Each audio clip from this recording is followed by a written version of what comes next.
The Pulse of Spokane is a broad show that showcases many different things in our community, sponsored by Local 29 Firefighters Union, Well Dressed Walrus, and Homes for You.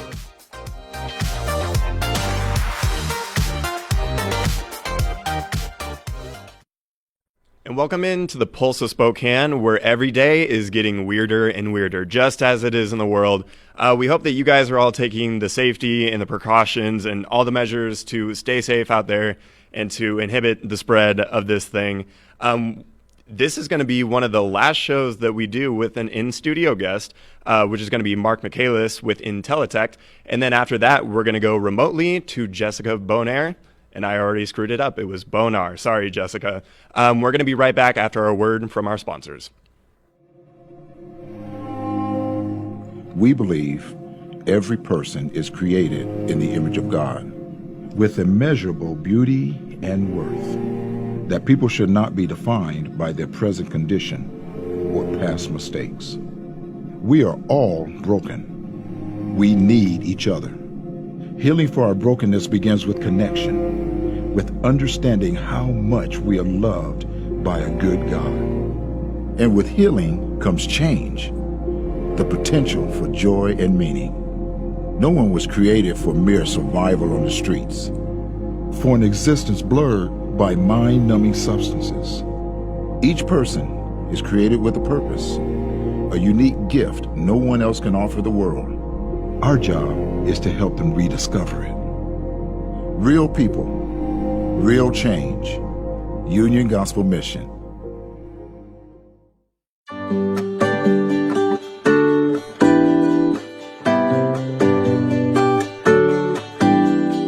Welcome to Apex Plaza, Spokane's one-stop cannabis destination. Apex Cannabis features thousands of economy, value, and luxury cannabis products.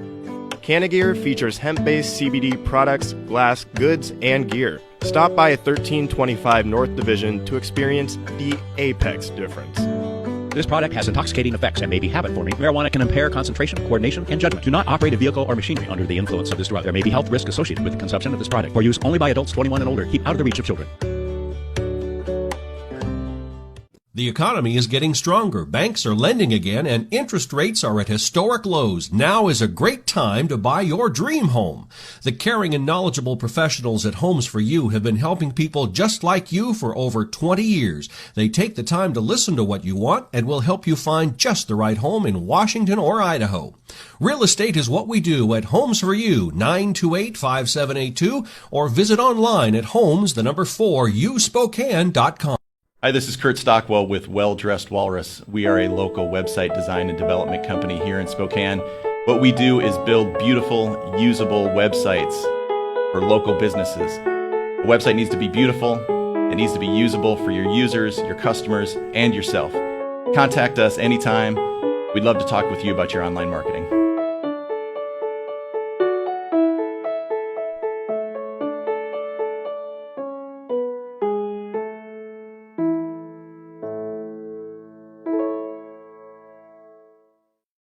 And thanks for sticking around. We're back here on The Pulse, and I'm sitting with Mark Michaelis. First of all, thank you for trudging out into the oh-so-dangerous world and being the final studio guest that we're going to have for the foreseeable future. You're welcome. I hope you feel honored. I am, absolutely. I actually think you should find better company. Well, that's too bad, because we had a crown all ready and set to go for you, so I guess we're going to have to get it refitted for the next person. Else. Yeah, I guess so.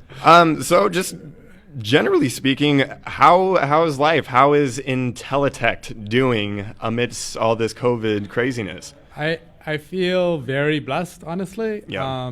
As I think about the restaurants and the staff of those restaurants, and everything from dry cleaning to the number of companies that have been shut down, I feel very blessed. Since we're a technology-based company and we depend on the internet, we can work remote. And we do frequently anyway. So honestly, it's pretty same as usual for us. I mean, we're not all working in the office. There's less collaboration going on, but we're doing that anyway through the various technologies. We're not traveling as much, so frequently we'll go visit a customer sort of at least once a month, if not more. But we're not doing that. But for the most part, we're still hiring. So we're still looking for high-end, engineers. and trying to fill the different stuff we got. We even had companies that we thought were at risk, like we do a significant amount of work with, Fortune 25 companies that are in the oil industry, and they sent us an email saying, hey, can we please renew, make sure this goes through the end of the year, and that was a surprise, pleasant surprise. We're not complaining. Yeah, obviously, but seriously indicates that, we are in a good niche for a kind of thing like this, that we can sort of escape it for the most part. I feel honestly very, very blessed to be in that position. Absolutely. I've actually been encouraged a little bit not to completely lose sight of all of the people in companies and entities that aren't able to, maintain operations throughout this. But I've actually come into contact and talked to a lot of people that are, and it's more or less business as usual, because, a lot of people are so, their companies are so comprised upon, technology and the internet, and doing things over computer and phone anyway, that it's really not that much of a hindrance. So it's reassuring to hear that there are enough entities out there that are able to get through this. I think there is an impact, right? Not being in person, it's a different kind of feel, right? That's true. You do your best. And we try, I sent out an email. I'm like, if you're going to be on a teleconference, turn on the video. Like, that actually makes an impact. But it's still not the same as, we don't, shake each other's hands or knock somebody over the head. I'm just kidding. Yeah. That you could do in person. But I think that we're able to do a pretty good job, even if you look at schools, as long as everyone's sort of broadcasting the camera, you can sort of see what the classroom's doing. Right. The key thing, I was doing a keynote and they said to me, we're building into this keynote remotely. I thought, how do I do that when I can't see the audience's interaction and can't see them respond? And how many of them are just doing something else and listening sort of on the side and not, full attention? What kind of makes you lose focus a little bit, especially if you don't have that interaction and that engagement or lack thereof, or whatever the audience may be doing? That's kind of makes it difficult. I can imagine it for us, like a technical talk, that's much more engaging because people really have to pay attention. But if you're doing sort of an inspiration or vision talk, then people tend to listen to that with a second ear rather than their focus. And so it's an interesting sort of dynamic that changes if you can see the audience respond. And even if you could, are they paying attention, or are they actually doing, a document or reading emails or those kinds of things? Exactly. Yeah, no, that's a whole different thing that you have to think about. Yeah, it's true, though. You strip that human interface, person-to-person interaction. Just a little bit, tell me about just the overview of IntelliTect and how it got started. It seems like you had a pretty integral role in the inception of the company. So just give me a little overview of what's going on. Yeah. So we started in 2006. I was working full-time at that time. We made a decision, my wife and I, when we got married, that we wanted to donate a significant percentage of our income. And so we basically started a company as a way of tracking the additional income that was coming in. And so we set up the company as a way of saying, okay, well, this is this way we can track it, and we can say this much amount of money can go out. And so that's really where we started the company. I wasn't some visionary that dreamed, one day I want to be a CEO or something like that. I don't think that was the case at all. And then around 2010, the company I was working for at the time, we sort of mutually agreed that this wasn't a great place for me to sort of excel. I remember my review was, hey, you're doing fine. This is good. And I was like, well, what do I need to do to be more fine? And they're like, well, sort of, we're an operations-based company. Our key is to do a good job with operations, run efficiently. It's not really a high-tech R&D type company, which is sort of a better role for me. And so we parted ways, and the next day I walked out. I had full-time work as part of my company to go do stuff, and just sort of went on from there. I had already got, I think, a couple contractors working for me before leaving, and so it was not this sort of grand vision or, I've figured out some unique thing. It was just we offered unique services, and the high-end nature of the type of software engineering we do allowed us to go do that, and we've grown ever since. Well, nevertheless, that's pretty impressive and fortunate that, whether it was mutual, people always say mutual, rarely ever is, but it sounds like it wasn't that case, but to be able to come to the realization that maybe you weren't fully flourishing or being optimized with your talents and the work that you wanted to do there. There's nothing negative against the company I was working for. It was more around the role that I had. What I really wanted to do was go build software that was sort of highly invested in R&D. But if you work for an operations-based company, they're looking to be the most efficient they can be, and they're not going to risk revenue and kinds of things on things that may not pan out. So it was just more efficient. I think there's sort of three kinds of companies. You have an operation-based company, you have an R&D-based company, and you have a customer service-based company, and they were mostly an operations-based company. And I did have the option to stay. I mean, I could have looked around. It probably would involve travel, and I didn't really want to take on a significant travel. My kids were at an age where that wasn't really conducive to family life, and so I decided to leave. And how was the transition over? As I say, the next seamless? day I walked into another company, and not as an IntelliTect employee, and I was working full time. So. Like, it literally didn't even have a day's break. I think my wife would have preferred I took some time off. I'm sure, yeah. And it was interesting sort of thing, what's the risk? Are we losing something? And clearly right from the start, I felt, again, very blessed that I had the skill set that was in demand. At the time, it was interesting because I thought the key to my success was my nerdiness, my ability, the fact that I'd done a bunch of, hardcore programming and software engineering. And, over time, I've learned that actually what's more important is my leadership capabilities, and that even that is more important to my customers in many senses of helping them guide and lead them as to where they're going and providing vision for what can be done with technology, less so than actually writing the zeros and ones and putting them in the right order that software engineering requires. Obviously, we're doing both, but it's interesting to see. It was a hard transition for me to give up as much nerdiness and focus instead on sort of leadership that was sought out. So another transition that, we were kind of discussing before the break that I thought was interesting is that you didn't exactly go to school for what you'd be doing now. Yeah, so my undergrad was in philosophy. So I got my undergrad degree in philosophy. And one summer I worked as a temp, and I went into the company to help them do some data entry into Excel spreadsheets. And they had all columns and all rows completed in the spreadsheet, so the huge spreadsheets. And I was going to do data entry. And after my first day, I said as I was leaving to my manager, I think you can program this so that it can be done more efficiently. And they said, oh, why didn't you show us that? So that night I went home and read the manuals about how to go ahead and program. In this case, it was Excel, writing VBA. And I came in the next day and pretended I knew how to program. And so for the rest of that summer, I was writing code for their full-time employees to do data entry in the programs that I was writing.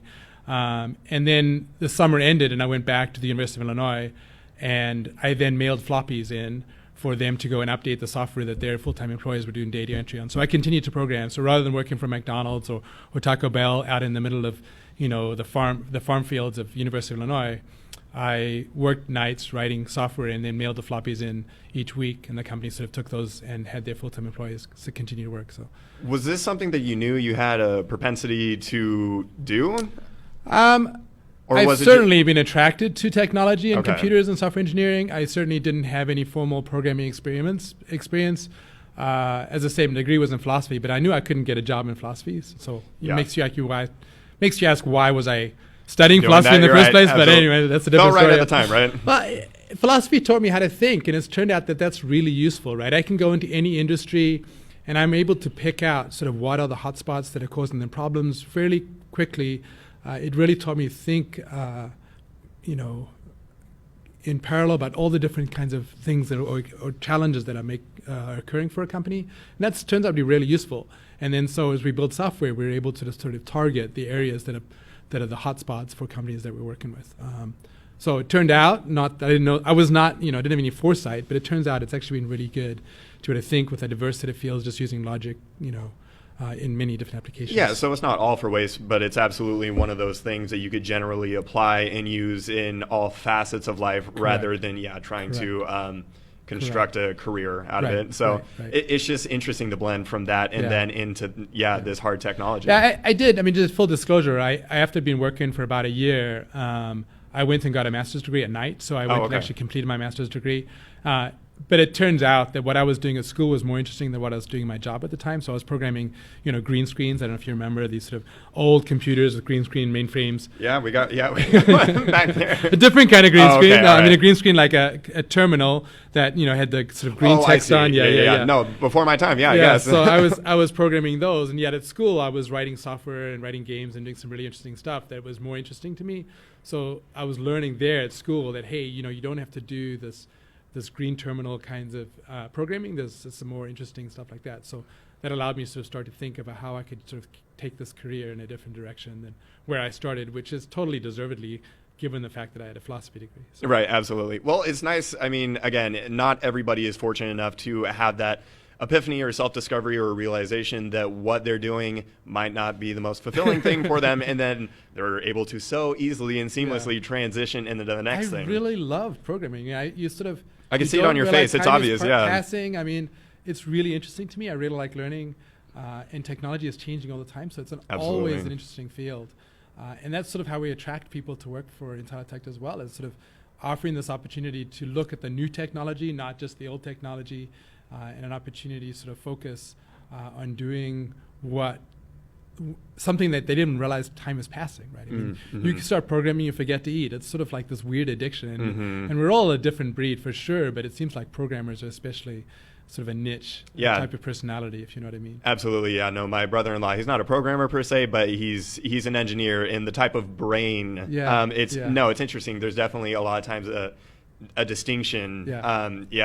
Well, I just wanted to say that, first of all, I can see all the fun and the love and the passion that you have for it on your face. So you're a great ambassador for IntelliTect and for recruiting and everything. If people see you, it really shows. Also, I wanted to properly crown you because I thought that this was awesome and great information, and you were very modest about coming in and being the last studio guest. It was a pleasure. Thank you so much. Thank you very much. We really appreciate it, and stay safe out there. We will. Thank you. Thanks very much. Stick around right after the break because we're going to be coming back with Jessica Bonar right after this.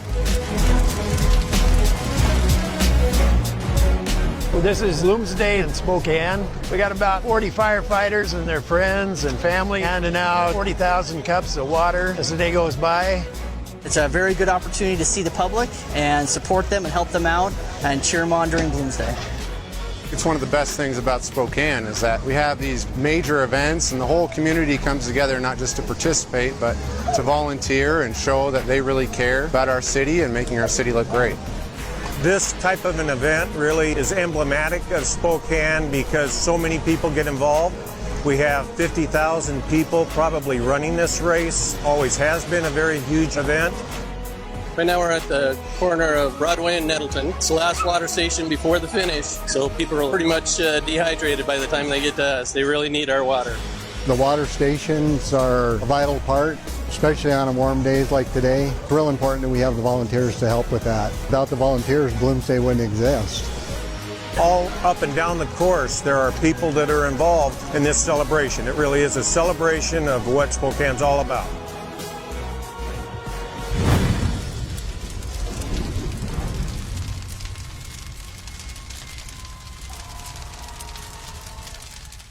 I'm Nikki Butler, and I'm a regional manager for STCU. My lunch buddy is Nicole. I'm Brandy Schloss. I'm a regional manager at STCU. My lunch buddy is Angelina. She's grown up with me. I've grown up with her. To see her graduate will be a lot of fun. Brandy and I have been lunch buddies since the girls were in second grade. It's great that STCU provides me with the opportunity to be part of Reach for the Future. We are committed to the children. We're committed to our community. I'm Nikki. I'm Brandy. And STCU is here for good. This is River Ridge Frame Shop, called Frame It Today, where we can take your art, customize it, and get it ready to hang on the wall.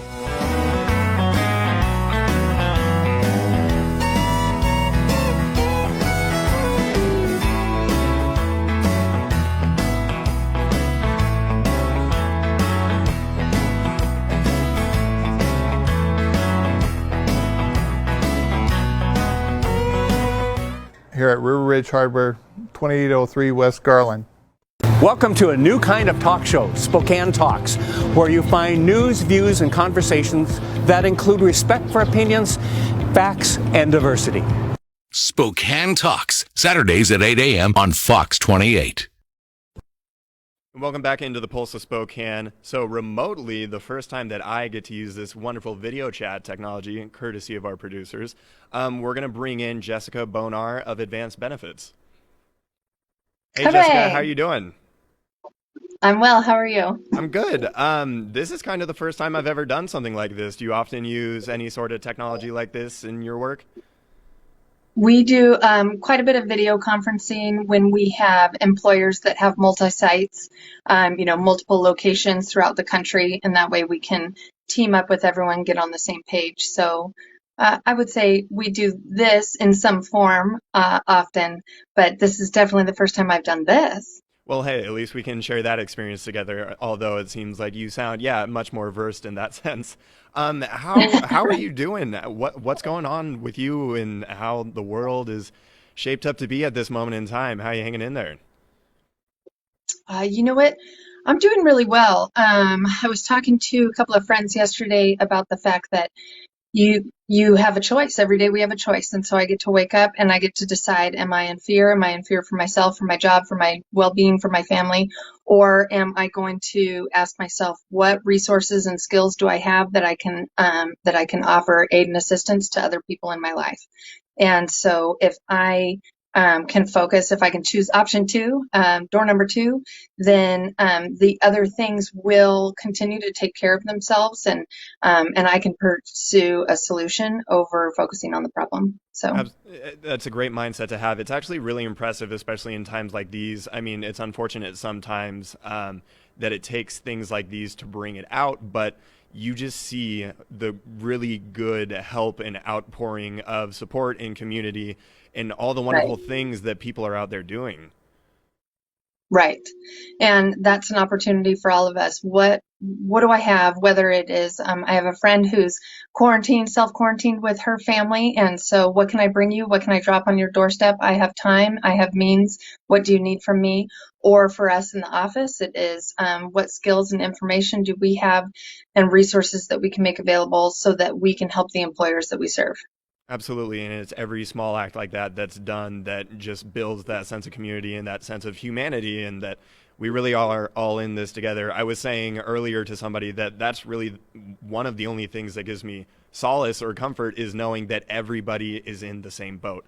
I mean, businesses and companies kind of waver in terms of, some aren't able to continue their operations and some are, just the way that the companies are built and everything. So with that being said, how are you guys at Advanced Benefits doing with all of this? Well, we're doing really well. We have a great leadership team that put a crisis management plan into action right away. We split our team in half so that we're open 5 days a week, but we are in the office 2 days a week and then working remotely from home 3 days a week. And then with us splitting ourselves in half, we have half as much exposure to other people in the office and what we might be carrying or passing on to anybody else. And but we right now because it's a really volatile time and Congress is passing new bills and new acts. Our responsibility now is to get interpretation and legal interpretation and then pass that on to employers so that they know how to apply that to their workforce, whether it's they need to reduce people's hours or they're going to lay people off or they're going to furlough them, and what's the difference, and can I stay on benefits? And so it's, a pretty important time for us to still be kind of all hands on deck. It just looks a little different. So we're sharing pictures of our home offices and we call it our coworkers. People are doing pictures of their dogs and their toddlers and what their home office space looks like, where they're still making the magic happen. So. Well, that's really good to hear. I mean, maybe I should have started with this, but just a brief overview in what you guys do, the work that you guys do at Advanced Benefits. Sure. So we work with employers of all sizes to help them invest in their employees by offering a benefits package. Generally, things like medical, dental, vision, short-term, long-term disability, employer-sponsored life, and then things like accident policies, critical illness, but all of those different mechanisms for an employer to be able to invest in their employees and in more than just a paycheck, but through a full and comprehensive benefits package. So we work with employers of all sizes all over the country to develop a strategy so that that's a sustainable plan, and they can offer benefits for years to come, and then we guide and advise them accordingly throughout the course of time and changes like this on how to not only keep the doors open and stay compliant, but continue to put your employees first in all that you do. Yeah, I mean, everybody's struggling with this to different degrees and everything, but maintaining the relationships, especially at times like this, with your employees or the relationships that you do have, depending on what business you're in and what those relationships look like relative to your business and the work that you do and everything. It's crazy to hear. I mean, it's reassuring that there are a lot of people and a lot of companies that are able to weather this storm just because they're made for it. But I mean, you obviously see the economic stress on a lot of small businesses and everything.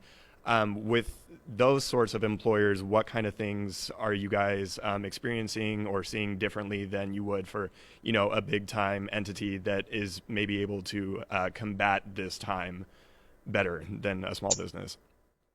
Sure. Well, I think what's interesting is that because we have clients in different states, we have clients who are already experiencing a shelter in place where they are a non-essential business and have been asked to close or told to close their doors. And then we have businesses that just got that yesterday, and some in Idaho that haven't experienced that yet. And so it is really the full gamut. If they are a non-essential business, the question is, how do we do right by our employees? Is it best for us to terminate them or lay them off so that they can go file for unemployment? Do we reduce their hours so that they can go file for unemployment? What can we do? If we terminate them, it means that they could go on to the exchange and purchase a benefits plan, but is there a way to keep us on here? So I think the biggest conversation is people are trying to determine how long can they maintain their status quo with their current staff in hopes that this is a 2 to 4 week problem, not a 2 to 4 month problem. A lot of the insurance carriers are offering reference back to what's your leave policy and things of that nature, saying which a lot of the leave laws kind of cover you for up to 90 days. And then after that, you maybe need to restructure how you're looking at things. So we have a client that, is in the service industry. And so that's a huge challenge. We have a client that is in a non-essential manufacturing. And so they are looking at major layoffs and furloughs for a period of time in the we love you and we hope to see your faces really soon. We'll call you as soon as we can. But it's certainly a stressful time. It is. I mean, I hope. It seems like no information that's out there can hold up for 24 hours, let alone 6, before, the newest, information is divulged to the public and everything. But I think that's one of the worst things with this is just the absolute uncertainty, because we don't know. We know the things that we can do and put in place to hopefully mitigate the spread and everything. But even if we are able to successfully do that, we could still be, looking at a couple months, a few months, several months. We really don't know. It's just the uncertainty that's hovering over the entirety of the thing is what's really stressful. Right. Agreed. And so I think there's a couple of things that we've had conversation about. There was some new emergency paid leave laws that came out, and they apply to businesses under 500, and that's all the way down to 1 employee. And so all of those small businesses that are from 1 to 49, they have never been federally mandated to offer paid leave of this kind. And so for them, they're not only looking at how do I keep my doors open, but how do I keep my doors open and pay people who aren't here either because they're ill, they're caring for someone who's ill, or in my situation, my son is out of school, and so who's gonna take care of him, and what are we gonna do? Another topic of question, yeah. Right. We're gonna Rochambeau and paper rock scissors for who is hanging out with him and being full-time employees. How am I all of a sudden gonna now be a full-time homeschool teacher? Yeah. Yeah. So I think that one of the most common conversations we're having is just prioritization. Let's talk about what's the most important thing. Is the most important thing for a company payroll? Are we going to be able to make payroll? Are we going to be able to pay rent? What about our benefits, and how do we continue to extend and offer benefits to our employees? And then in our home, in our homes, what's the most important thing? The second that my son was, they said, okay, school is closed, I did not personally run out and start to, do a chore chart and a homeschool grid. Everybody gets a break for a minute. We're all feeling stress, and so is he. He's 11, he's a fifth grader, and now he's home. He's not able to see family and friends, and so it's about prioritization. We'll level out, and we'll definitely make him read some and do some math and things of that nature. But the conversation is what's most important, and we often say, what's the next right indicated thing that we need to do? There's a lot of things we need to take care of, but what's the next right indicated thing? And that helps us to prioritize what's going to be the most impactful and the most essential, for whether it's for the business or for our family. No, and that's a really good thought process. I mean, just the concept of prioritization, I mean, it doesn't make it any easier, or at least I wouldn't assume, but having that in place and knowing, just what to look for next, what's going to be the most consequential thing that we need to look at. I didn't even consider this just because I don't have a lot of, children in my life per se, but it's all weird and foreign and alien to all of us as adults. I can't imagine what it's like interpreting and seeing this world through the eyes of, when I was 10 or something. I mean, if you want to just touch on that a little bit, anecdotal, of course, but like, how's that going? Well, you know what? So far, so good. So I have two boys. One is 11 and one is 19. And so the conversations look very different. I'd imagine, One is, right. So I think that the conversations that we have with the 11-year-old are more focused on safety and security and emotional well-being. So we talked about what are things that we can do every day, even if we are quarantined and we need to stay inside. What are things that we can do every day that are going to be healthy for our mental and behavioral health? How is that going to feel good? How are we going to stay connected? So we talked about simple things like we are going to go outside, even if it just means we're going to go on our balcony, so that we can get fresh air. That's going to be helpful. We'll, time in the sun. We talked about that we will eat one meal together every day, that we're going to have a focused sit down opportunity to do something that we would normally do. And that's a normal behavior. So being home all day and sequestered is not, but what are things that we can kind of bring normalcy into this time period? So, and just the idea that, a common phrase for me is everything is going to be okay no matter what. Truly, everything is going to be okay no matter what. It doesn't mean it's going to be comfortable, or normal, but it's going to be okay. Right.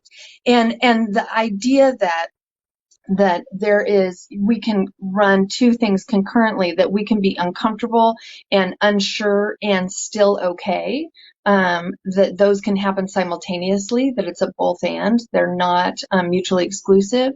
Those are the kinds of conversations that we have where we can talk about unease and we can talk about fear and concern and find a place to still have satisfaction and security, that we have each other, we have love for each other, and that if we had nothing else but each other, it would still be enough. I mean, I appreciate you taking the time to be on here, especially your patience while we're getting all this Skyping and video chatting and everything set up. But it's been awesome to pick your brain. I think you are seemingly in a very good headspace in the way that you're approaching this whole thing.